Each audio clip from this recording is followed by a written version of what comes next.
What do you think? Is literally or truly agile dead, or is just evolving? Why is this narrative going on in the first place?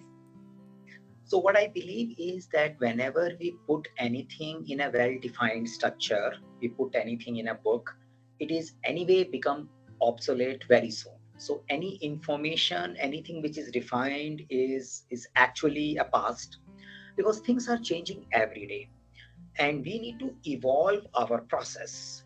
We need to see the changing environment, the changing market dynamics, and come up with our own process. What do you think? Is there a thing called as agile project management, or is it a myth? So it's all about that the labels or processes and titles are always confusing. We need to see what is the double click on it. Now, why do you need a project? In a simple word, in Agile, there is no project. Ideally, yeah. Correct. Though the Agile Manifesto has project 2-3 times in the manifesto, but Scrum doesn't have it. That's the whole idea. Is Agile dead? The topic has been trending for quite some time now, but is it all just the hype? Today on the podcast, we'll dissect this trending topic, exploring the claims and uncovering the truth. But the real question is, has Agile reached its end, or is it just simply transforming to meet the challenges of today's business world? To understand, is Agile really dead? We have Saket Bansal as a guest today. Saket, a project management enthusiast, leading Agile trainer, and director of Eisenbridge Consultancy.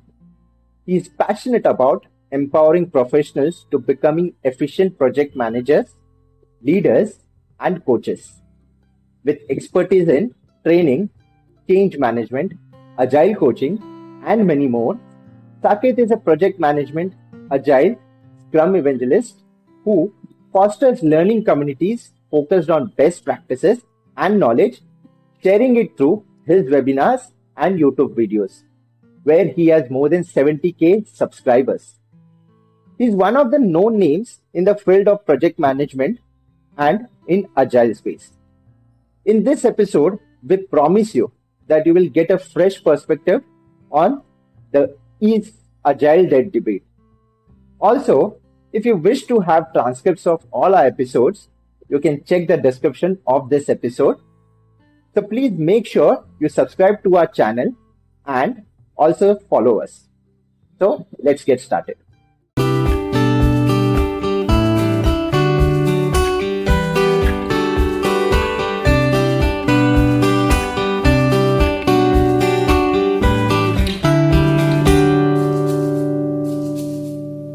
Hello, Saket.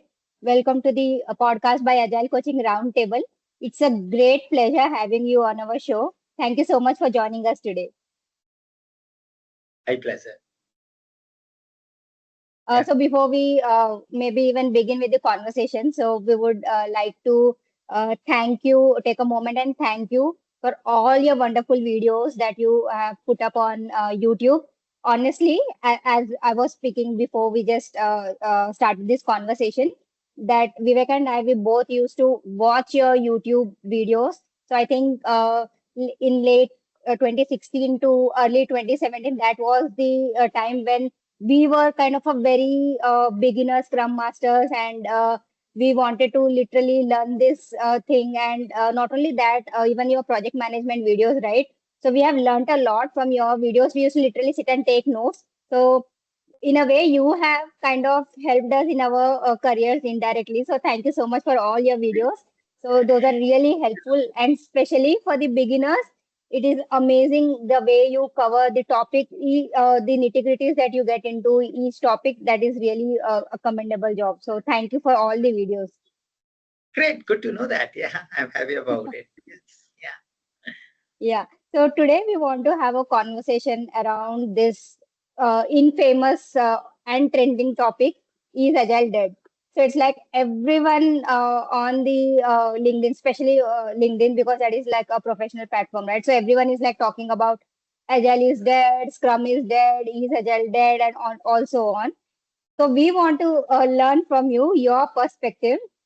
What do you think? Is literally or truly Agile dead, or is just evolving? Why is this narrative going on in the first place? So what I believe is that whenever we put anything in a well-defined structure, we put anything in a book, it is anyway become obsolete very soon. So any information, anything which is defined is actually a past because things are changing every day and we need to evolve our process. We need to see the changing environment, the changing market dynamics, and come up with our own process. Now, it also depends what we call agile. If we just limit calling agile to a basic idea which were abstractly defined with the help of agile values and principle because they are at high level, then these abstract ideas usually have a longer shelf life because they are at a high level and we can implement it as we go along. But when we get into a specific advices, those advices becomes obsolete very soon, yeah, because the world is changing. So I think it all depends upon what we call agile, and then we may think that this thing is no more relevant. But if we just focus on the idea, then the ideas may also evolve, but that is something which remains relevant. Now, somebody will say that it's good to remain healthy. Okay, it's an idea. Somebody may say that it's good to invest in the fitness. Okay, great idea. Now, this may get converted into the person should go for a walk every day. Okay, now it's becoming specific.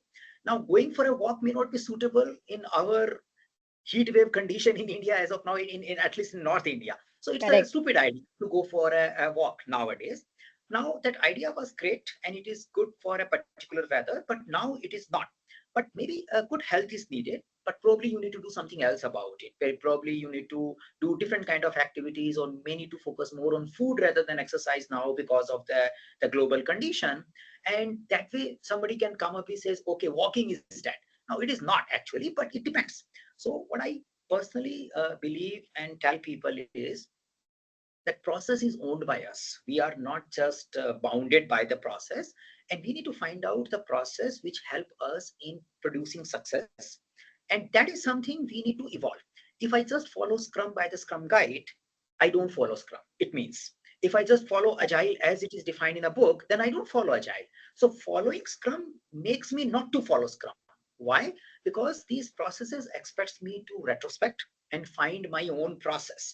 If I am just not retrospecting and I'm relying on something which I learned in my class, then I'm not following what has been told to me. So that is probably the thing. And whatever you follow, it is going to be obsolete very soon. The situations are very different. The way these material were written in past, where they were focusing on people working face to face, it's no more a situation now. We need to Correct. focus on asynchronous communication also a lot. Even if not face to face, people are working in the asynchronous mode. I work 1 hour now, 1 hour later. Maybe all of us are not together. The distribution team is becoming the reality. The productivity and the AI based productivity tools becoming a different reality. So a lot of dynamics are happening, and I think none of the process can follow that. Yeah, but we need to follow our own processes. So it depends what you call agile. I think that's how we can find out if that thing is dead or alive. But it's more about we need to focus on how do we evolve our processes. Yeah, that's my take here. Yeah. I think you wonderfully covered that aspect of saying that looking at it from a process aspect, because processes can help you, maybe enable your teams to be better with the delivery aspect. And processes are there just to help us or maybe guide us or to put it in a way that channelizing everything together into a direction. Processes cannot become a primary aspect of measuring your success, is what you know uh, everyone thinks about, right? I mean, delivery is still the primary aspect of your success factor, and processes can never be. So you wonderfully explained that entire thing, putting it in a way that how processes needs to be looked upon, and it should not be that one that becomes your primary goal. Rather, it should be something which enables your team to move into the right direction, right? So now, since we got that clarity, do you think or you believe that there are situations where agile isn't the best approach, and that is why the experience that people share or maybe talk about, saying that no, this whatever the agile things that we talk is just a talk, or maybe it's just a thought process or mindset, or it's something that it's only applicable or it's relevant to a certain section of the maybe now people say that Agile has moved beyond softwares as well. So maybe saying that it is not specific, it is only specific to a limited set of applications that I can say. Do you think is that's the reason that people call it out? It's no, not replicable, or it's not relevant nowadays? So I work on both the ideas, but first I want to share my view on the importance of process or the contribution. So say if I'm doing software development, now in order to have a successful product, what all is needed? I need to have a good coding. Yeah, that's a thing. I Correct. should be building the right product. Yeah, and I should be sensing the environment and building it in an appropriate time. And then I should collaborate well, and I should use the right process which channelize our energy together. So that's something brings Correct. success. The overall idea of process is bringing all the energies together and channelizing them towards a common goal. But there is a need of a skill. There is a need of coding skill. There is a need of requirement understanding skill. There is a need of business understanding skill.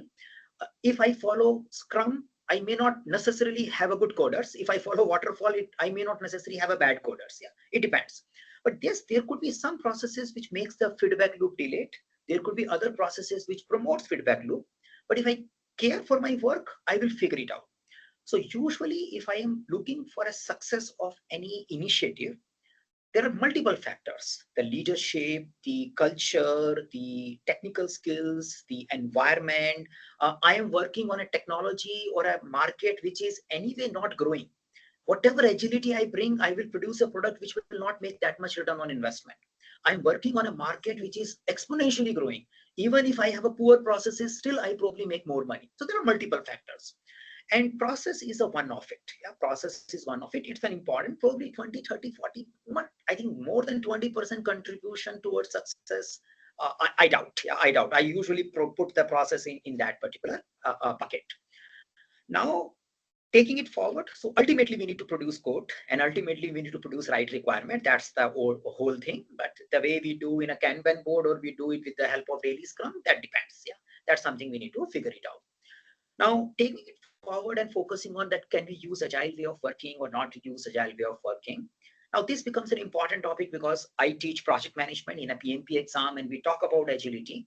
But the way we see the agility there, or I try to promote, it is not the goal, it's a tool. So we need to find out which tool helps me in solving what problem. Sometimes I end up seeing these slides, sometimes I have to teach them, where I have to compare waterfall versus Scrum or waterfall versus agile. I remind them that it's a little hypothetical comparison, because I'm not stupid to use waterfall where Scrum is needed. Yeah, that's unnecessary. I need to talk about it. I will use Scrum. Why should I use waterfall where Scrum is needed? Why should I use waterfall where requirements are dynamic? So I should not Correct. be. But I will only use waterfall where the cost of change is very high, where compliances are very thin, very strict, where the certainty is there, a good amount of certainty is there. Then I will be little confused if I'm using the process which is designed for dynamic requirement, because it's a stable requirement. Now, many of our clients are working on projects which are compliance oriented projects. There is a law from a financial sector, you need to make the product which follows that law. There are healthcare things, there is a device, there's an interface, you just need to put the things in place so that it starts moving. So there's a good amount of projects which has a high certainty. There are other initiatives where you have a low certainty.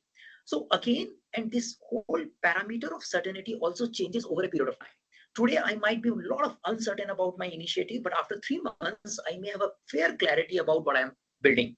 So I may start with an agile without having release plan. Yeah, I may start sprinting, and I may sprint one sprint, second sprint, third sprint. By the time I reach to a third sprint, I may start making release plans, and I start forecasting my work after 3 months. And after the 6 months, I may start getting into more predictability, where my release plans becomes more certain. So in a way, I'm moving towards predictability. I may still use iterative and incremental process, but it is changing. Any process has an assumption. So in a new product development game, the whole source of which created Scrum, the white paper which we use and say, Scrum is based on that. It also has a section which talks about limitations and assumptions. Yeah. Though we never look at that, we just focus on the upper part of it. Similarly, the original waterfall paper also has a section which talks about limitation and considerations. Usually all these research paper talks about where you should look differently when you have a different condition. The waterfall paper clearly tells that there is a possibility of delaying in the feedback loop. So you should not be doing one waterfall. Probably you need to do multiple iterations of the waterfall so that you really make sure that you are learning rather than delaying the feedback towards the later stage. The original waterfall paper talks about it.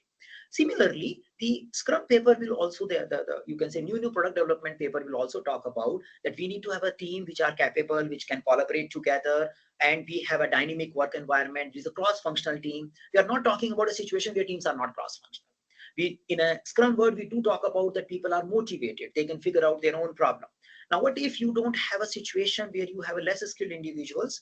You need to get the work done by instructing them. Your attrition rate is around 30 to 40%. People keeps coming and going. And then you try to apply the Scrum as per the basic structure which has given to you. You may start facing challenges, even if your requirements are dynamic. And that's why any process, be it a waterfall or be it a Scrum, will say that you need to evolve it. So Scrum will say do retrospective. The predictive life cycle will say do tailoring. And nobody will say that my process will solve your problem. No book tells so. Yeah, probably we when we implement it, we get lazy and we say, yeah, let's follow the book. So whenever you have a certainty, whenever the cost of change is very expensive, you try to avoid it. Yeah, usually in a software, cost of change is less. Whenever you have a situation where you're working with third parties and the trust level is less, wherever you have a situation where the information cannot be exchanged openly, there are restrictions around, you need to find out something which can work for you. I won't say waterfall will work for you. Again, that's another trap. Correct. So we need to find out something work for you, and that work for you will have an element of agility, may have an element of documentation, may have an element of predictability. All those elements are needed, but that is something needed for you, and it will change also from month 1 to month 2 for your project as well. You can't just continue with the same. Yeah, so that's something we can put it here. Just a small question over here. What does multiple iterations of waterfall means over here? What does that exactly mean? Multiple iterations and then Of of waterfall that you did mention. So what I was saying is that multiple iterations of waterfall means that you start with the initial idea, you do design, develop, test, validation for that particular idea. So say you have a big requirement, you say that we will do a part of that requirement and we will finish it end to end rather than making one release. And after that, we will do further elaborated requirement analysis, and then we will again run the design, develop, test, and then we'll again do it. So if you have a full requirement, you are not documenting the full requirement in a one go, you are doing part of it. And based on that, you tend to predict, but it is not like every 2 weeks, every 3 weeks. Usually it may last for 3-4 months, but you are doing phased in a way, phased wise requirement gathering and finishing the things. So multiple iterations of waterfall. That's there in the original paper. Yeah, not somewhere else. Unfortunately, waterfall has no certification program. We don't have a certified waterfall developer or certified waterfall manager. Yeah, so it was just a book. It was just a paper. So people interpreted it the way they want, and there is nothing to say that this is what, this is not. But yeah, that's how it is. So, Saket, you did mention about the maybe cons of, maybe limitations of using Scrum in the white papers, right? So you did touch upon one of the points. So can you maybe for our audiences, can you also talk about what exactly is there in that limitations, or maybe if you can touch base upon one or two more points for our audiences? In the simplest manner, what we can say is that the rugby approach which they promoted, they went that we should be going together towards our goal, and we can do back and forth frequently. And we should not be focusing on phase-wise development. We should be doing all the phase together, because it is getting away from sequential approach, like a relay race approach, to a rugby approach. That's the whole idea. Now, the limitations could be sometimes this back and forth could be producing high cost of change. So say you produce a device and you reiterate the device, it could be very expensive to reiterate the device because it will scrap the previous one. Then you will tend to focus on some predictability about it. The second is that it is difficult to form that kind of rugby team. You don't have the desired skills which can collaborate together and do move forward together. Then also you need to find some augmentation, some mechanism of taking care of it. So you probably need to work with extra processes to work in that particular environment. The major thing is that approach was focusing on removing the phases and making it one unit which can go back and forth. Yeah, that's the whole idea. And there are cost of changes. Any change will cost. That's anyway there. Correct. But we need to find out what is the cost of change and what is the benefit of change. So the importance of Scrum is we want to follow Scrum where we want to find the right solution. And it is better to pay the cost of change now rather than getting a wrong solution and then pay the cost of change later. Yeah, that's the whole intent. So it is again in a project or in a work which I am doing, I need to evaluate what is the situation. I might be Correct. not welcoming change and getting into trouble. That is a one situation. Or a reverse is also possible. I am unnecessarily getting into change where the cost of change is very high. So very difficult to say in a black and white, but we need to see it in the context. Okay. So maybe you also spoke about, I mean, briefly or touched upon the point where you said that, okay, for this particular type of situations, waterfall could be the approach, or maybe for certain kind of situations, agile could be approach. So maybe if we want to maybe categorize that, okay, where could be agile be applicable, or where agile is not applicable, so that maybe it will also help people get that perspective, right? Before saying or declaring agile is dead, you may also want to see whether you are applying agile in the wrong place in the to begin with, right? So maybe if you want to, if you can cover on that aspect, where should we not apply agile? So in general, for all PMOs and project teams, you should have a tool which facilitate your project lifecycle selection if you are working in a project environment. Or in the general manner also, you should have a selection process. You can take references from Canafin framework if you directly want to use it. So that framework try to classify the work into complex, complicated, chaotic, and simple. So that's a Correct. one way to start with. You can take reference from Stacy Matrix, which has some similarities, some differences, or you can get into a little bit more details and create your own selection tool. One can also search something called Agile Suitability Filters, which has 9 filters. They also integrate the dimensions of team, trust, culture, and the size there, because the Canafin frameworks and all, they are more focused on the technical details of the product, like the uncertainty in Correct. the requirement and the technical capability. But there could be other factors also, like compliance and culture and trust and the size of the team and competency of team. So looking at all these factors, one has to come up with their life cycle selection tool. By default, in general, we know that it is always focused on dynamic requirement, required complex processes, which is Scrum, dynamic requirement and dynamic technology, where it is very difficult to predict what is going to happen next. I usually give a reference of that you are walking on a slippery surface, so you better take small steps and then you learn about those steps before you take the next step. But if you are walking on a nice surface, then why to take a small step? You can run. You can probably go fast. You don't have to Correct. take small steps. Now, it will be very unwise to say small step is good and large steps are bad, or vice versa. It depends upon the surface rather than just a Absolutely. step. Now, there could be a person also, further, like it is also about the surface and the person who is walking on it. There could be some capable guy who can take a bigger steps, even in a slippery surface, and there could be someone who may want to take small steps on a slippery surface, further small step. So it depends upon organization capability and history and competency as well. So there are multiple factors in place. But yes, these frameworks, especially someone going for interviews and all, I think these Canafin frameworks is a good idea to see that you need to apply agile, where you need to focus on analyze, respond, rather than focusing on inspect and adapt. So rather than you are focusing on analyze and respond, you are focusing on inspect and adapt, where you are learning from the experiment. That's the bigger part.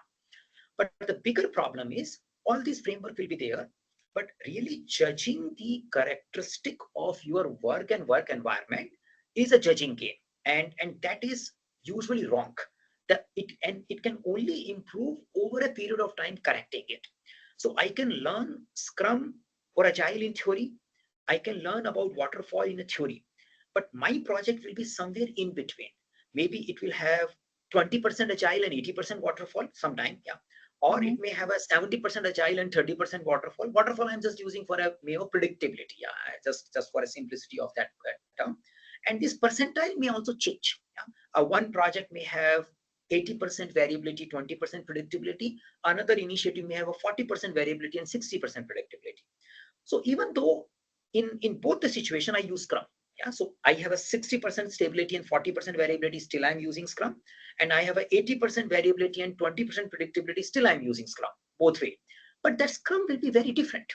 The Scrum where I have a predictability, my stakeholder will insist on clear roadmap, clear release planning. They will focus on matrices, they will focus on variances, they will focus on adhering to the goal. The place where we have a dynamics, 80% dynamic thing, probably nobody will talk about roadmap and release plan, at least till that time. They will just focus on sprint. You may not measure velocity, you may not do story pointing, you just do something to finish the sprint and then analyze together. And stakeholders are more available to you in your sprint review meeting. In the more predictability ones, stakeholders are less available to you. They are saying, we already know, you just show us at a release plan, we don't want to come at the iteration level. So just not go with the word that we are following Agile, we are following Scrum, or we are not following Scrum. I think especially for those individuals who are doing like a senior Scrum professionals, they need to double click and get into the details rather than just looking at a surface level and see, okay, this is what we are doing, why we are doing, and how possibly we can make use of it. That should be my advice rather than just taking the words. Yes, I think this exactly takes us back to your previous thought process that you shared, right? I mean, the process aspect, focusing not entirely on the process of how it has been defined or how it has been, put into a book, rather than it should be more in looking at from an inspect and adapt approach, saying that, okay, whether it, how my current project setup is, whether pulling something into the current context makes sense. If yes, go ahead, do it. If not, then maybe look at what are the better options that I have available at a given point of time, right? And maybe, moving on from here is like a very simple, maybe most important aspect of nowadays that we see is, there is definitely criticism, and I think the entire episode that we are doing is more about criticism about Agile. So what are the biggest criticism that you have seen in the Agile ways of working that you have come across? So taking your previous conclusion and then focusing on this. So I was teaching one of the class 10 years ago, and we started talking about that don't blame the people if something goes wrong and all this. Then finally, after listening to me after one day, somebody says, okay, now I know what to do. I says, what? If anything goes wrong, blame the process. I says, okay, now you have a new person to blame too. So that is what happening. Earlier we used to blame people. Now we blame the process. That's anyway, we are not like the world is anyway not going to that happen, but we have something to blame too. Now we need to get rid of it. We can say process is owned by us. If something is not working, we have to make it.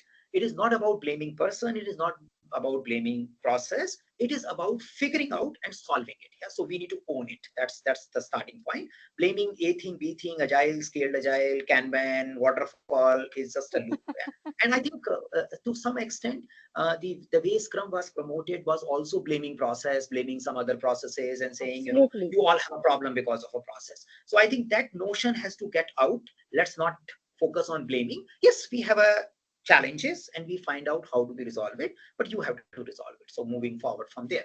Now, what are the possible challenges which frequently seen in the Agile world? I think the Agile comes up with the assumption of environment, assumption of self-organizing team, assumption of at least motivated individuals who really care for the work.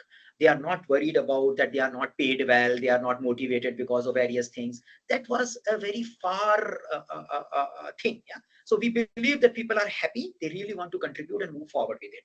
Sometimes that assumption is a big assumption. That's the problem. Absolutely. Doesn't work. And if that is not working, then you have a process which is not designed for you. Yeah, because the process is designed for the space. The Scrum, like Agile Manifesto also says, build project around motivated individuals. Now, what if I don't have it? The whole game is over. Yeah. So that's one thing. The second thing is that we have a different kind of leaderships. In general, we believe that we should have developers, engineers who are well trained, they know their skill, and we just need to give them a right space so that they can contribute rather than tell them do this, do this, do this. Yeah. So we have a competent, skilled manpower force, and they are taking care of the work. That's a second assumption. Now, our previous assumption of not doing leadership where we tell people do this, do this, do this, Agile was saying that is counterproductive. You should not be telling people, directing people. Correct. Now, what was the foundation there? The previous style of leadership was founded on expert leadership. So you have a leader who's expert, who's far, far more knowledgeable than the team members. So better he designs, he tells people do this, do this, do this, and things get done. That was the assumption, and that's why it is working. Now, the assumption in Agile is that you have a team members who are more skilled, more competent than the leader. And they know far, far, far more details. So please don't tell them, else they are going to create confusion for you. That's there. But sometimes that assumption is also not true. So you may have a situation where leaders are actually more experienced. Yeah, they might be working. You may have a situation where you have a 10-year, 20-year experienced individuals in a team, and then you have a collection of 1 year, 2 year, and fresh people. They need to be mentored and guided significantly rather than just rely on doing things differently. So the second assumption of the type of team you create, having complementary skills and cross-functional thing, that also sometimes get into trouble, and then you need to figure it out. Yeah, so your leadership style has to adapt. I might be a leader, whatever name I give to myself, project manager, scrum master. One team is a collection of new people. They don't understand the code base, but I'm experienced in the code base. That could be a one leadership space. Now, whatever the process is, I have to behave differently. Yeah? I have to tell them about the code base. Or another situation is I am the newly scrum master or a new leader, but these teams are expert. I just need to help them to remain to a common goal. Then my behavior style or my leadership style also has to change. So I would say the criticism usually just try to blame the process. I would say the criticism is not looking the reality and saying, since Agile tells the Scrum Master to be a servant leader, so we don't have a leader who can tell us what to do. Yeah, there is a possibility, but it is about also that we should have a team who can figure it out what to do. That's a thing. But if we don't have it, yeah, then what do? We need to adapt and find out that who could be an expert leader to guide us for a while. We definitely want to reduce dependency on that leader soon so that we can take our journey forward. But we can't just say, this is because of the process. So I believe from blaming people to blaming process has to get over, and then all these problems will get resolved. But one has to see that any process is made in some assumption, founded on some assumptions, like Agile is motivated individuals, cross-functional team, competent people. All these assumptions are sometimes risky. Yeah. Amazing. I mean, this is, I think, absolutely new perspective to what we have been listening to, right? So, it got us thinking that when we say that yes, we are doing agile and it is not working for us, obviously no one is. I don't think so. People are even looking at these as assumptions because, as you rightly pointed, it says that build projects around the motivated individuals, right? But then, is that the reality? So when we say that that is not our reality, that's like an ideal state that where we want to get into. But looking at our current state, what are we doing to get to the ideal state, right? So as you rightly mentioned, we need to mold our ways of leadership as well.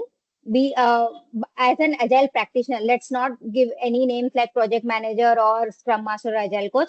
As an agile practitioner, we must also kind of tweak our ways around to guide such people or coach such people who needs like more motivation. So we need to first maybe figure out what motivation can we provide to them, maybe directly or indirectly, and then go to the ideal state.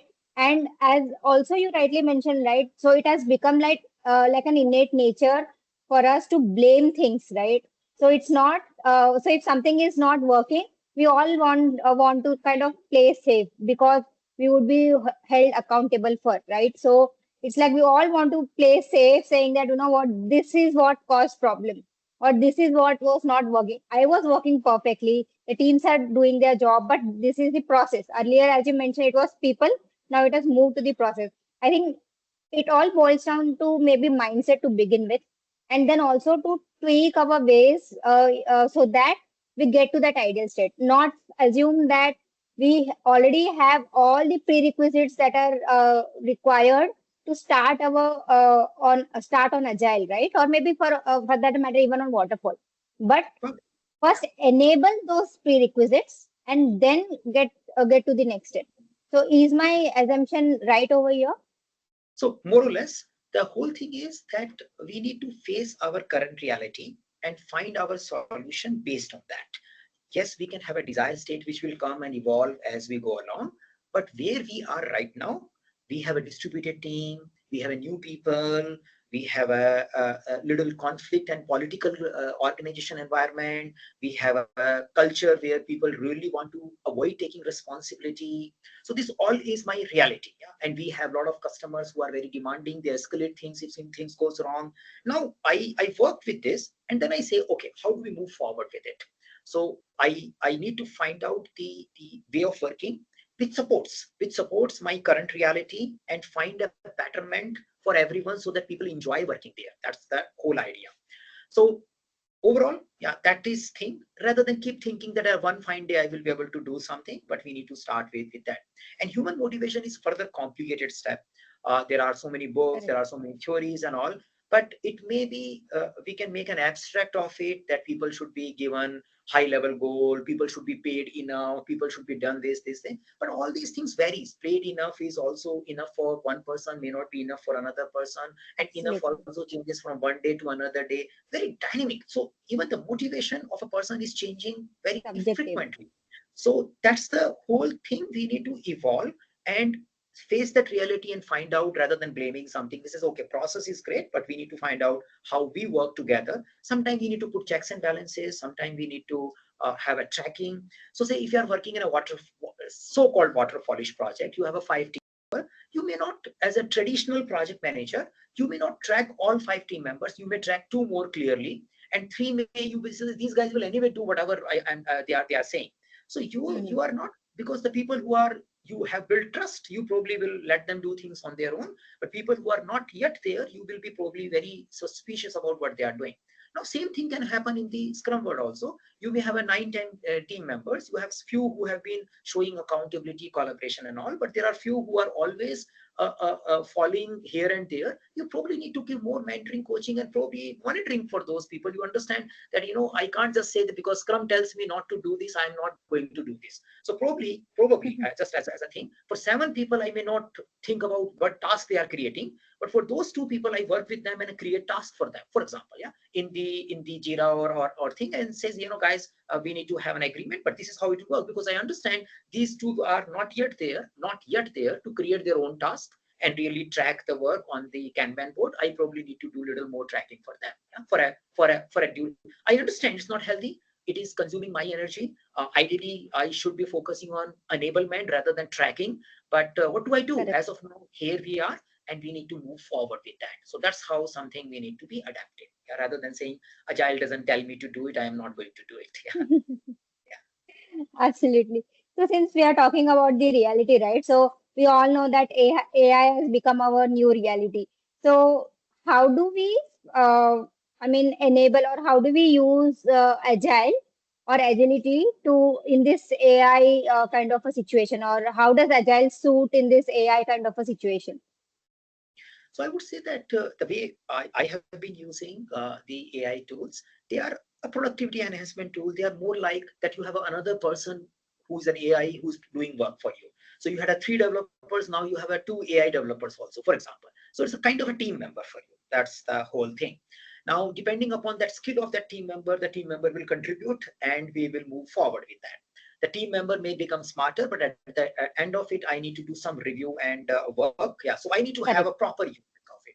So that way, yes, the things are becoming faster. The things which are more repetitive in nature can become a little easy to be done. As a Scrum Master, my data analysis may becomes easier. I can just use the AI tool. I can probably feed all the data to the AI and do a query and conversation with them rather than plotting myself. The trend pattern analysis can be done faster. So things which I probably won't rely on whatever directly coming in, but it gives a perspective to me. Facilitation, people are using for minutes of meetings and all those things. So facilitation, recording, knowledge sharing, chatbots, all these tools will be your more, I think, the productivity enhancement tools, and they are more like a member to you. We need to learn for working with these members.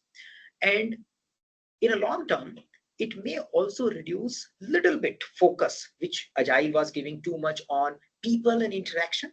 Yeah, that was our primary focus and not on the other part.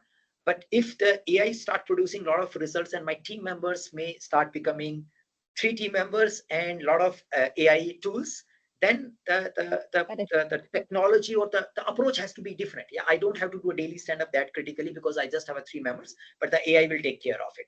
So the amount of time we spend on processes, doing meetings and all, are expected to go down over a period of time. Yeah, something like daily stand-up and all probably can reduce or probably can become less frequent because you have a technology which can keep us sync all the time. Yeah, and you have less humans, so the coordination is becoming easy. Yeah, because if you have more people, the coordination is difficult. If you have less people, probably you have a relative, yeah, comparing to those things. So I think these kind of impacts I am observing. I'm not predicting they will happen. I'm observing they are happening, and the future will bring more and more ideas to us. Yeah. Yes. So maybe I've, based on all this conversation, I have a a thought process that is nowadays going through. I mean, I'm going through is like when we used to work, waterfall, there always used to be thing like, project managers. What are these project managers doing in a waterfall setup, and what is the contribution that is? Similarly, in an agile setup, there are agile coaches and scrum masters, and nowadays there are a lot of criticism put across agile coaches and scrum masters. What really is the concern over here in a typical agile setup where we see agile coaches and scrum masters, and why a thought process is being put across saying that how this roles are adding any value to an to any setup being an agile, right? How do these contributions help for things to get better? Now, would you like to talk about that as well? So I think it's extended to that AI thing, and because of that, maybe it is happening. So see, if I'm a company owner, I may want to have 3 developers, and they should be able to find out the requirement, code it, test it, and give it to my customers. I just be happy. I'm paying them say 1,000 each. I pay 3,000 in a month, and I get productivity of 3,000, for example. Now I don't need manager. I don't need scrum master. I just have a 3 people. Manager means leader. I don't need any leader there. Now these 3 people becomes 10 people. I want to grow more. Now more people, more confusion. Yeah, if 3 people become 3 people plus 3 AI tool, probably I still don't need manager. Yeah, I can continue with that. Yeah, that's there. But if it's Yeah. 3 people become 10 people, yeah, now these 10 people are more arguing with each other. They have a conflict. They are pulling each other's leg, and they never agree to things. I got 10,000 expense, but my productivity is going 3,000 and 2,000 only. I says, what is happening now? 3,000 was giving me 3,000 productivity. Now I have a 10,000, and it is giving us still 3,000, 4,000 productivity. What do I do? So somebody will say that get a leader on top of them. Probably they will be able to coordinate and work it out. So assuming you hire a one more leader and put a 1,000 expense further, you have 11,000. Now you have 11 people. Now this leader facilitates, and we do a lot of meetings now. Now in a three people group, we were not needing meeting. We can talk to talk. Our AI tool was the 3 people will not need those many meetings. Now we need meeting. Meeting will consume time also. With this manager and with many meetings, probably we will be able to produce the output of 6,000 now after spending 11,000. Yeah. But if we don't do meeting and if we don't have a manager, then probably that 6,000 output will not come. Again, it's a 2,000, 3,000 output will come. So that's the problem. Yeah, that's a problem. Whenever we try to do bigger work, scaling work, the overhead comes in. Yeah. The pure productive works becomes less, and the overhead spends more time. So say if you look at 100 people company, they will have maybe 30, 40 developers only. Yeah, the company size is 100, and there will be a 30, 40 developer. Others are other roles, support roles, and all. If you look at 10 people company, you may have a 7, 8 developer in 10 people company. You will hardly have 1 or 2 manager who will take care of everything. So the ratio wise, the productive thing starts reducing as the organization starts becoming bigger, as the team starts becoming bigger. But at the same time, big with that efficiency also big organization can make money. It's not like that they need to have it. Somebody wants to have 100 people team, even if the output is coming for 60 people only, but the 60 people output is good enough for me because I don't want to go into the output of 10 people or 20 people. I want to put 100 and get a 60 people output. So it depends upon the context. And I think if the human interaction reduces and if we have a people who can coordinate their work, every management theory talks about reducing that overhead expense. So reducing the need of a manager or a leader is always a desire, so that I pay the money and I get the productivity out of it, rather than I pay extra money to get the productivity done. Yeah, that's the desire. So I think that's the whole thing. And whenever the economic condition becomes a little more stringent, then also we start saying, can I do something better? Can I get a better guys? If I can get a better developer, there are 10 developers who don't fight with each other, they are mature enough, their emotional intelligence is stable enough, probably they can produce a result. Why do I need to get an 11th person? Yeah, so some companies may go with that strategy. Some companies will say it might be cheaper to get the 11th guy than finding those 10 capable people who can manage emotionally their work. So better I get a manager who will take care of it. So it depends. It depends upon the context. But yeah, as a business owner, I will always have a wish not to have manager. I will always have a wish not to have a manager, so that work can get done. Yeah, but maybe my wish will not come true that soon. It can only come true when I have a lot of work done by the tools. Yeah. So the Charlie's and Chocolate Factory, the Wally Wonka converts everything to the different kind of individuals, not human being. But he finds difficult to work with a human being. So that's the problem. When you work with a human being, you have your own challenges. Okay, so maybe the last question for today's conversation. Again, this is a curious question. Uh, so there is also a narrative that goes around that there is nothing called as agile project management. I know this is a very big topic in itself, and it can take a podcast separately. But maybe just to understand your perspective, what do you think? Is there a thing called as agile project management, or is it a myth? So it's all about that the labels or processes and titles are always confusing. We need to see what is the double click on it. Now, why do you need a project? In a simple word, in Agile, there is no project. Ideally, yeah. Correct. Though the Agile Manifesto has project 2-3 times in the manifesto, but Scrum doesn't have it. That's the whole idea. So again, somebody will say Agile had a project, built project around motivated individual, but Scrum was not using project because it was a product. But then even in Scrum, sorry to cut you, even in Scrum they say, right, every sprint is in itself is treated as a mini project, right? So So it's like we are not creating a temporary endeavor. We are not releasing people. We are not having contract. We are not having that stringent deliverable. okay, It's in just that sense, yeah, okay, it's okay. just an evolving thing. Yeah, it's a small initiative. People will continue working with that. So and good to bring that. So what is project? Project is a temporary endeavor. It is something we want to do for a specific purpose, for a specific duration, and after that we want to dissolve it. So you need project management or you don't need project management. The starting point is you need project or not project. If you are not needing project, you don't need project management. If you need project, you need a project management. So say I want to make a site. I am a e-commerce company I'm a company and I want to make a website. So one option is I work with a vendor and get a website made. Yeah, and I am not that frequently using that channel, but I get that website made. I spend 2-3 months and we come to a website and then we run and there is a small maintenance vendor does it for us.